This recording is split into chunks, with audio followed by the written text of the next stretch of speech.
dito na yung halo namin. Kaya unang ginawa nila rito sinim. Na po kami nagporma ron eh. Ito lang kanto. Hindi pa mapasok yung rodela dyan eh. Kasi mag-ano naman tayo eh. Mag-aasintada tayo. Yan, nagle-level na lang. Tapos si Adonis, bibili mo na siya ng mamimerienda natin. Puputok ko kasi yung ano. Kay Richard yata. Kasi Kuya Boy. Sino yan? Sino may isip? Bully na. Mamaya. Bulihin ka mamaya.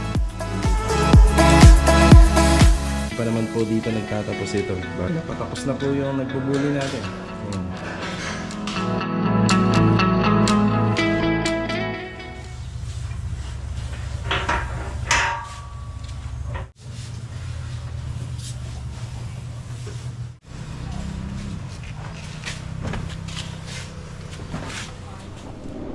Mga karos, good morning po, good morning. Kamusta po tayong lahat? Welcome back po muli dito sa aming channel. Araw po ng Biyernes ngayon. Meron nga po pala nag-chat sa akin or nag-private message tungkol nga po pala sa harapan ng bahay dito sa row house. So yung row house po natin is 4 meter ano po yan, 4 meter length. Then yung width niya is 150 cm. Pero dito sa mga nakuha po namin, medyo maluwag-luwag po ng konti kasi prime area. At saka kung mapapansin nyo, wala kaming wall cladding, wala rin po kaming poste. So yung pinaka naging gate namin ay sa puro bakal. Kaya medyo lumuwag pa ng konti. Kasya po yung ano doon, kasya po yung motor, e-bike. Ang problema lang, laging paatras ka. So syempre pag pinasok mo, walang iba kung hindi paatras. Bali, shoutout po dun sa nag-private message sa akin. So ito mga karos, nakafocus tayo rito sa phase 5. Ayan, bali buhos tayo ngayon. Yung weather natin, alanganin. Kasi tingnan nyo naman, medyo makulimlim. Maganda po sana kahit papano, yung katamtaman lang po yung init. So dito sa phase 5, ayan, marami akong i-discuss din. Lagi nyo naman napapanood pero lagi tayo may bagong i-share dito sa ating video. Kaya ito mga karos, samahan nyo po muli kami ngayong araw po ng Biyernes. Enjoy watching po. Let's go. Tara. Dito na po tayo sa phase 5. Ayan, good morning and good morning nga po pala sa lahat ng aming client owner. Okay, bali nadagdagan po sila rito. Bati muna tayo. Ricky, good morning Ricky. Good morning boss. Dean, good morning. Good morning boss. Kasi kay Sandy, good morning po. Good morning. Ayan, bali ang assignment natin dito, syempre yung pagbubuhos ng slab. Pero marami pa pong ginagawa dyan. So inaanilyo pa po nila or ginagamitan ng alambre lahat po ng mga joint. Syempre yung rebars, yung matting, yung biga. Tapos dito nagpe-prepare po sila ng pambuhos. So yung structural nga po pala natin dito, yung slab form, ang method na ginamit namin is steel decking. So steel decking, medyo ano po yan, medyo mababa lang po yung curing time niya. Siguro mga 2 weeks pwede na po tayo paunti-unti magbaklas po ng ating pamorma at saka ng ating tukod. Continue lang natin yung pagbate. Si Kuya Richard, good morning po, nandito. Good morning. Ayan, pe-prepare sila ng halo. Okay, yung grade ng halo namin dito, syempre wala naman pong iba kundi 1, 2, 3. So sa isang balde or sa isang supot ng semento or isang sako, 50 kilo yan yung isang sako. Bali ang katumbas noon, 2 sako ng buhangin at 3 sako ng graba. Yan yung mixture content natin sa slab. So kasama na yung mga naiwan na poste at saka yung biga. Bali yung poste na ginawa namin dito bago po namin assemblein yung mga bakal dyan tsaka pamorma, meron na siyang kalahating buhos. Tapos yung kalahati, yung biga, yung slab, sabay-sabay na po yan na mabubuhusan. So monolithic na lang po siya. Yan, si Adonis, good morning. Yan pala. Yan, good morning. Okay, rito. Yan, bali dito sa steel deck, hindi po siya ginagamitan ng Sahara. Yan. Yan, wala po siya Sahara. Yung Sahara na kadalasan na ginagamit din po siya sa mortar nitong hollow blocks, yung palaman dyan. Tapos sa palitada. At syempre kapag conventional slab, yan may Sahara. So gagamit tayo ng Sahara sa topping na. And doon na tayo gagamit. Akit tayo rito. Log, good morning, Log. Good morning. Good morning. Okay, bali meron kaming epoxy A and B rito. Makikita nyo to, ito nga po pala, may poste tayo rito. Doon sa poste, meron na nakalusot po dyan na detress na tubo. So, wag naman tayo mag-alala kasi kapag nag-asintada rito, ang iko-continue ng poste, ito po. Yan, pag nag-second floor. So, hindi naman nangangalugan na isipin natin, nahihina to. So, hindi po yun. Diyan, kaya nga po nandito siya. Hindi natin nilagay dun sa mga main na itataas natin. So, ito ho kasi, CHB laying na po yan pagka tinaas. So, epoxy NB, bali dito po yan. Yan, bali ito ho kasi, literal na binatasan natin. Tsaka yun, makikita nyo pa yun doon sa dulo. Yan, bali A and B ang gagamitin natin dito. Tapos sa ilalim din yan, naglalagay din po tayo kapag bago simulan yung kisame. So sa steel deck, ang ginamit namin dito is 1.5 yung kapal niya. Akit ka na, Don? Pre, kuhay mo muna na bilos. Pahawak ka mo na, Log. Akit lang. Chatansi. Chatansi. Thank you. Ang ginamit namin po pala rito sa mating namin 16mm, yan 16mm, sa may combination ng 12mm. Yan, bali yung mga pinagputulan namin sa poste, sa parilya, yun ang ginamit namin dito. Yan, mas maan po yan, mas matibay po yan, mas malalaking bakal. Yan. Tapos syempre yung pinakabiga natin dito, paikot. Yan ang tinatawag na interlock mga karoho. So paikot siya. So naka-interlock tayo. Yan. Tapos syempre ito naman yung ating runner. Then naka-cross beam. Yan po. Sa biga, hindi na po kami naglagay dito banda sa dulo. Kasi ginawa na lang namin po rito. Yan, dapat iikot pa yan eh. Ang problema po, kapag nagpaikot tayo dyan, may uuslim poste rito sa gitna. Makaka-apekto po sa design nitong bahay sa loob. Maganda rin na nakabiga siya. So wala namang kaso yan kasi kadugtong na po yan itong TNB. Tapos itong slab ng TNB, pinalabas namin yung mga bakal niya. Tapos nakahook po siya. Yan o. Yan o. Nakaklam. So nakapasok po yung ating mating. Tapos ito naman sa slab ng TNB, nakaklam naman papunta rito. Ayan. Meron namang isang pamamaraan na dati namin ginagawa noon, na sinisinsil namin yung buong pader paikot. Pag nasinsin siya, palalabasin yung bakal, tapos hindi mo na kailangan magbiga dito, doon na tayo kakapit. Pero para makuha natin yung interlock connection nitong extension na ginawa natin, so nakalock na po siya kasi pareha na po yan, may biga. Kaya binigaan po natin yan dito sa gilid tsaka dito. So naka cross beam siya. Yan, bali ito, bago mag start yung buhos, make sure lang natin na walang umuuga. So lahat po yan ay masikip, intact sa mga bakal. So gagawin natin dyan mamaya, papalupaluin po natin yan, inspekin po natin yan. Dito nga po pala, naipaliwanag ko nung nakaraan na lahat po ng linya ng exhaust ay ilalagay lang po natin dito. Para kapag ginamit po nila to balang araw, nakaano na po siya, nakahiwalay. Kaso nga lang, may ano nga po pala tayo rito, may biga tayo rito. So hindi po yan natin mapapalusot sa ilalim unless mag-aano tayo, magbababa tayo ng kisame. So napunta na yung isa dyan, so wala namang kaso yan, nasa dulo. Ang gagawin na lang po dyan kapag ito balang araw ipataas po nila, isasabay na lang po yan sa poste paakyat. Kaya isasabay na lang para hindi po siya nakaharang. Ganun din po ito, isasabay na lang po yan sa poste, yan paakyat.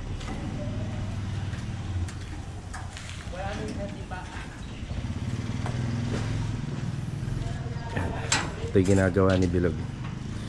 Ang kagandahan lang po rito sa steel deck, dahil ano po yan, by paneling, meron na rin po siyang sariling joint lock.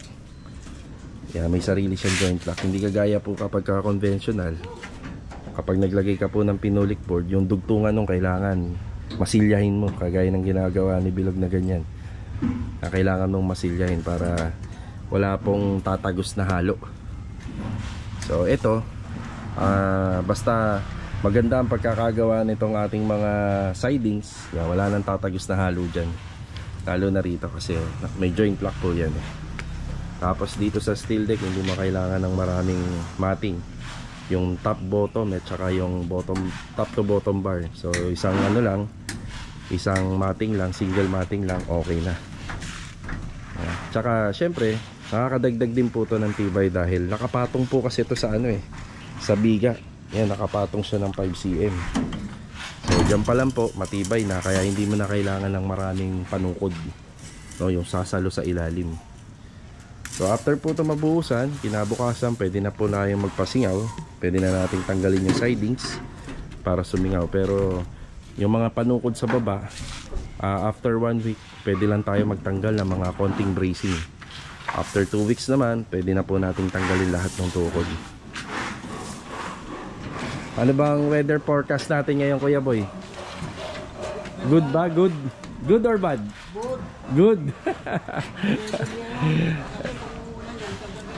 Ganun ba? Yung palang basihan, no? Kung uulan dapat kagabi pa. Nag-usap kayo. Ayan, sana nga po wag naman pong umulan. So ano lang naman po to, hindi naman po ganun kalaki tong bubuhusan natin. Hindi naman siya ganun kalaki. Ito nga nasa ilang square meter lang po to, mga nasa 5 o kaya 5 to 6. So pagpalagay mo 18 square meter yan. Sa 18 square meter yan, kayang-kaya na po yung buhusan na maghapon. Yan, pwedeng-pwede na po yan. Pagka medyo maganda-ganda nga po yung dami ng manpower, hindi na po yan naaabuti ng hapon. Pero kapag malaki-laki na, ay kailangan po ay by paneling na. Kasi iniiwasan natin dito yung pinaka cold joints, dapat siya, isang buhusan. Okay, paano bang natin yan, Rick? Sanang punta ng tubig? Doon. Baka dito ha, pabalik. Dito ba? Sa kapitbahay? Pag-level drop lang doon isa. Ayan. Doon ang drop. Ganyan nyo na lang. Pantay dito sa kabilang kanto, doon ang drop. Para Okay, sure doon ang talaga. pagka. Sige. Dito tataas kayo. Ayan, bali ang mangyayari pa naman dito, ang finish nito, magkakaroon po yan ng sukalo. Simula doon, Isa lang bababaan. pupunta rito, papunta ron. Kapag natapos yung sukalo, tatapingan po namin. Tapos doon namin mas aayusin yung klibe. Yan, papunta ron. Nakabato. Basta pababa huwag pabalik. Wala natin po sa tubo dito. Dito po, sige. Maliit lang, sir. Maliit lang. Ganyan lang po kaliit. Para po madugtungan po to. Sige. Pero dyan ba iksi lang? Painitin po. Mahirap po pag kaya Yan na yung tinuturo ni Kuya Boy, yan pasingawan po yan. Siyempre kailangan iangat natin ng konti pa yan. Ngayon kapag kasi second floor to, idudugtungan po yan pataas para doon ang punta ng singaw sa ibabaw na. Mag-isang buwan na itong tansi Aba, buhay pa yan Dito. Ano ni Boss Lee? Binili nila. Yan, sinisigurado lang ni Bilog yan. Yung epoxy para wala pang tatagos.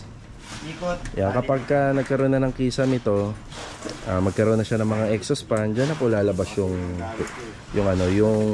hinihigop niyang hangin sa ilalim. Ready na to. I-double check na lang po kung meron pong kumakalog. Kailangan po masikip lahat yan.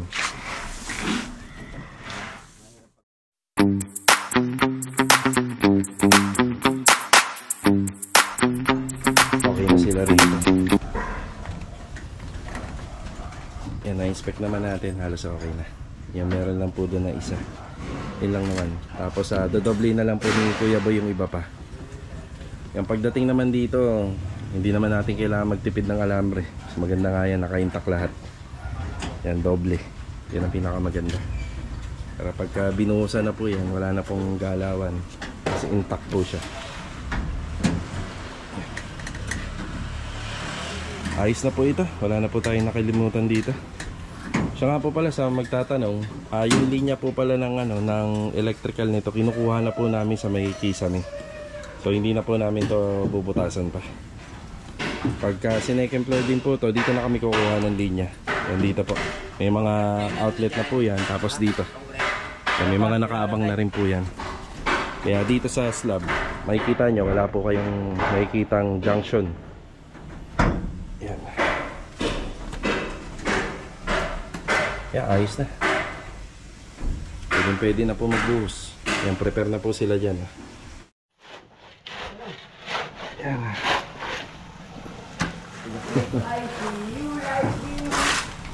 Yan, bali dito na yung halo namin. Kaya unang ginawa nila rito, sinemento nila. Sinemento na yung flooring. Yan, para aabot na lang po yan dito. Ano ba? Master Jojo, good morning. Good morning. Morning. Op, yeah.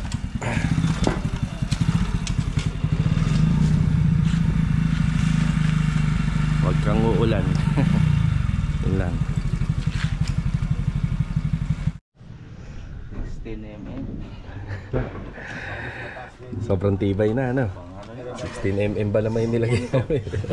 Pwede nga pre yung kotse, pangat dito. Hindi kasi yung ako lang din oh.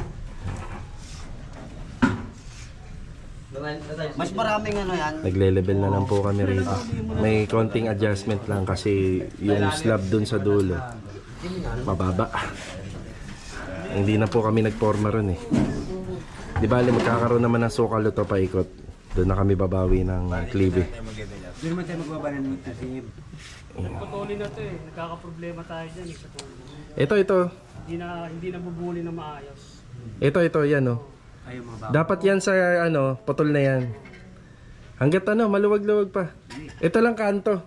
Hindi pa mapasok yung rodela dyan eh. Hindi na bubuli. Oo. So, pre grinder. Bili mo natin doon yung Sige, para isang sapitan na lang. Ayun, ay, hindi na. Pero itong mga kanto dyan okay lang. Kasi mag-ano naman tayo eh. Mag-aasintada tayo dyan. Pre, Hindi patungan ka agad to eh. Para maganda yung ano eh. Kapit na kapit. Yung hollow blocks no. Basta kaya nang apakan. Yung pwede nang apakan. sino ba to? Sige, sige. Ito lang naman yun. Yan, nagle-level na lang po rito. Para sa buhos. Para kapit na kapit. Ang gusto nilang mangyari rito, nakaano po kagad. Nakaklibe. Para yung topping natin, wala nang makapal. Sakto lang lahat ng mortar. Okay. Ayan lang bukod tanging itadarap. Ito, after break time, nandito tayo kila Master Batang. Yan, silipin natin yung project natin kay Ma'am Jenny Lynn dito sa phase 3. Yan, Ma'am Jenny Lynn, shoutout po. Ito na, araw-araw din po itong tinitira. So, ito yung nakang dito. Bali, ano yung ginagawa niyo dyan, pare? Para doon sa condiments. Pull out, no? Yan, pull out para sa condiments. Nasa bandang gitna po siya. Ilang araw na rin to, pare? 5 days in the making na, no? 5 days. Oh, 5 days. Yan, kahit marami po silang gawa, at least kahit pa paano nasasaglit-saglitan po yung natin project. Yan na po yung sa pang-ibabaw. Yan na. Yung sa gilid, meron din kaming ginawa ron. Pero hindi pa namin may papakita dito. Ito na yata yun. Ito pa pala na pare, no? Kasama pa yan. Ayan, yung sa gilid. Para maganda siya tingnan. Tsaka may access kami dun sa gutter. Sa downspout. So ito, babalik na tayo rin sa phase 5 para makapagbigay ng update. Okay, pre? Okay. Susunod namin doon. Okay, mga karos, balik tayo rito. Ayan, hapon na po. Bali, 2:19 ng hapon. Halos patapos na po yung buo sa taas. Ayan, may dumating po tayo isang elf ng graba rito. Tapos si Adonis, bibili mo na siya ng mamemerienda natin. Okay, bali mag-aalas 3 ng hapon. Ay, hindi naman tayo binigo ng panahon. Napakaganda ng weather. So, saktong-sakto. Ang hinihingi po natin na weather yung ganito, yung hindi po mainit. Kasi syempre yung buhos natin, pangit din niya masyadong sobrang init na parang kagaya ng summer. Yan na puputok po kasi yung yung halo. So kapag biglaan ng pagtigas, yan maganda to, curing time niya.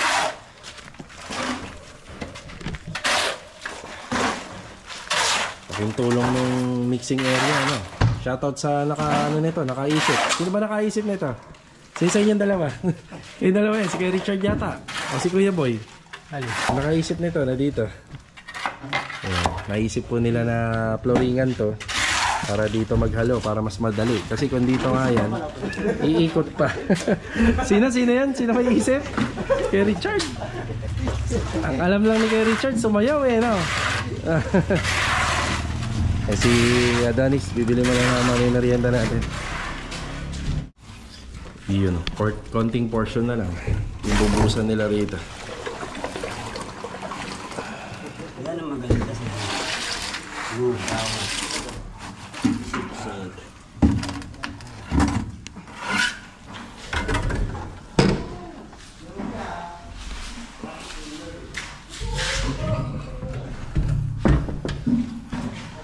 Dito sa pagbubuhos, ang mahalaga rito ay hindi tayo abutan ng cold joints. Ibig sabihin, kailangan isang buhos yan na sabay-sabay po siya matutuyo. Kaya hindi namin ina-allowed na yung isang area malaki, ubuhusan mo yan ng isang buhusan lang, so magkakaroon siya ng cold joints. Kailangan ganito kaliit lang na area, magdagdag pa rin tayo ng manpower, yung tipong matatapos. Kasi kapag natuyuan tayo, hindi ho magiging maganda yung quality ng slab. Dapat isang intact siya na isang buo. Imagine niyo, pa L-type siya, pa L-type, dapat isang buo siya na matutuyo para solid, 'di ba? Kasi kapag natuyo yung unang part, so parang nangyari diyan dugtong. 69, di ba? Nakatansi na. Mamaya ang bully na. Mamaya, bubulihin to mamaya. Unti na lang pala eh. Na-compact naman ang gusto, no? Sumiksik. Lugaw ang namin para sigurado. Halos patapos na po kami rito. Magmemerienda na lang yung tropa. Isang halo na, dalawang halo na lang, ma. Dalawang semento na lang. Pang 18 na to eh. 18 semento ang nagamit. Yan, halos ganun lang naman yung nagagamit namin dito. 22, 20, 18, depende sa laki. Yan, depende. Meron kasing client na ito pina-adjust pa yan hanggang dito. Pero kami standard sa gitna, kinuha namin yung gitna nito. Yan, kaya medyo lumalagpas pa kami sa sa 18. So ayan, 18 po. 18 yung semento na nagagamit. Importante yan, hindi lang basta to, that may bracing. Yan para sigurado hindi gagalaw. Sabi mo kulang bro eh.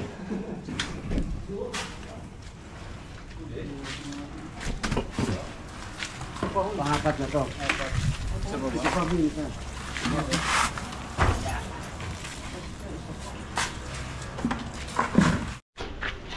Sa ara, nabuyan mo sa ara yun. Yung mga na-flooring yan. Nabuyan ko lang yun. Oo. Pero dito na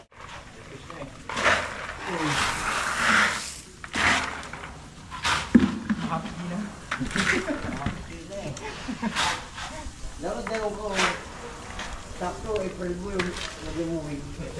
April boy.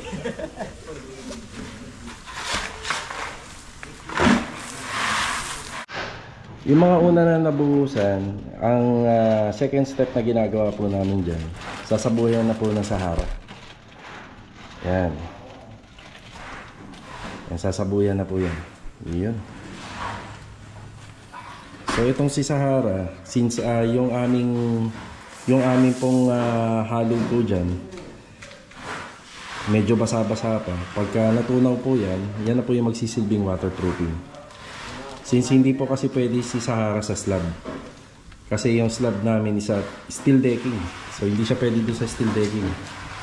Kasi yung steel deck natin, maaga po siyang kakalawangin. Kaya sa ibabaw po natin siya. Kumbaga yung halo namin, wala siya Sahara. Yan po yung hawak ni Ricky. Yan, mamaya, since may Sahara na yung ibabaw, pagka medyo matuyo-tuyo siya or tumigas-tigas siya ng konti, bubulihin na po yan. Kapag binuli po siya, yung waterproofing natin nasa ibabaw. So itong si Sahara is mixture compound po siya para po dun sa halo ng semento. Iba pa po yung Flexiban na ginagawa po namin. Iba pa po yun. Ang mangyayari rito, pag natuyo siya, meron na siyang component ng waterproofing yung halo natin. Pero sa ibabaw lang, hindi po sa ilalim. Yan, iiwasan natin na dumikit po yan dun sa steel deck. Yan, kakalawangin po kasi yung steel deck natin kapag nangyari yan. Ayan, binubudbud po ni Ricky yan. Yan. Pag ibabaw lang, hindi masyadong magastos. Siguro mga 8 bag lang. Pero pagka inalo nyo po yan sa conventional slab, yung walang steel deck, ang portion po niyan isa 1:1 yung mixture niya. Isang semento, isang Sahara. So tayo 8 bag lang. Tama lang na maisaboy natin sa ibabaw. So mamaya bubulihin yan. Doon matutunaw yung Sahara kapag binuli na.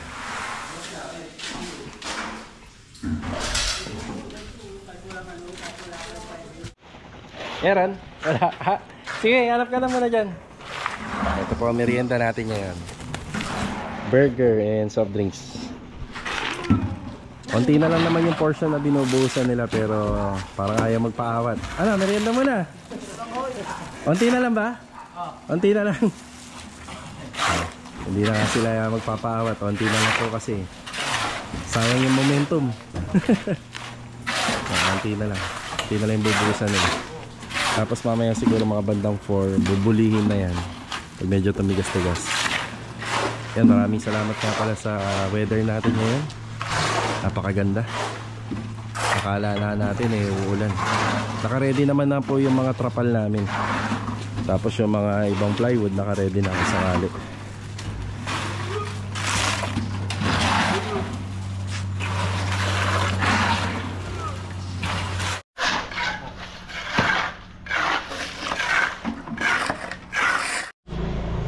Break time, tara.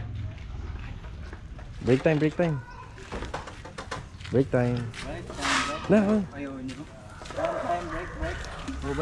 Buy one take one yan, no? O, tigda dalawa. Break time na.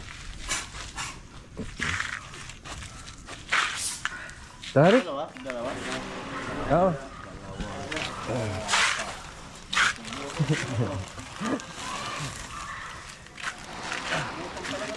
Nakatapos na ng halo. Tsaka ng buhos. Hihintay na lang yan para sa bubulihin na lang po yan mamaya. Okay, after break time sa mapapansin nyo, medyo maganda na yung concrete flooring natin kasi napasadahan na po yan. So yung pasada is yung rodela na parang foam. Yan, tas hindi na siya ganun kaputi. So ganyan po yung ginagawa. Yun. So ibubuli na lang, pero hindi pa naman po dito nagtatapos ito. Bali marami pang gagawin. Okay, bali yung susunod na step na gagawin po dyan, asintadahan namin ng hollow blocks paikot, isang patong lang. Tapos yung asintada ng hollow blocks, ipa-plasteringan yan. Then ito i-apply natin ng waterproofing. Tapos yung mga gilid, lalagyan natin ng concrete epoxy ito. Ayan yung mga gilid-gilid dito. Tsaka yan. Yan, sa gitna, para panigurado. Walang tatagos na tubig sa tuwing umuulan. Tapos lalagyan natin ng floor tapping. Ayan. Okay na. Ayan, patapos na po yung nagbubuli natin. Ayan. Tapos hindi nyo na po makita yung kulay puti na Sahara kasi natunaw na po yun. Ayan na siya. Yun na yung magiging waterproofing niya sa ibabaw. Ayos.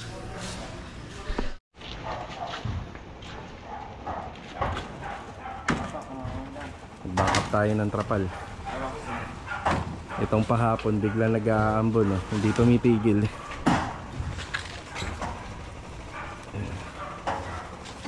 Yan, para panigurado talaga. Yung iba kasing part dyan ng flooring hindi pa masyadong tuyo. Dito na po tayo sa bahay. Ayan, hanggang dito na lang po muna yung ating vlog. Bali ito, shoutout muna kay Wilson Niclino from General Trias, Cavite. God bless po sa inyo. Shoutout na rin po kay Leading Sunrise. And shoutout po, ingat palagi. At saka shoutout na rin kay Albert Gamon from Surigao City. Bale, ito mga karaw, sana meron po kayong napulot na idea at kaalaman at natutunan dito po sa ating video. Sa mga nagpapagawa po ng bahay, sumubaybay po kayo lagi dito sa mga vlog namin, lalong-lalo na itong sa mga row house at saka sa mga townhouses. Malaking tulong po itong mga napapanood nyo bago kayo magpagawa ng bahay. So ito, kita-kita na lang po ulit for the next video. Paalam po muna.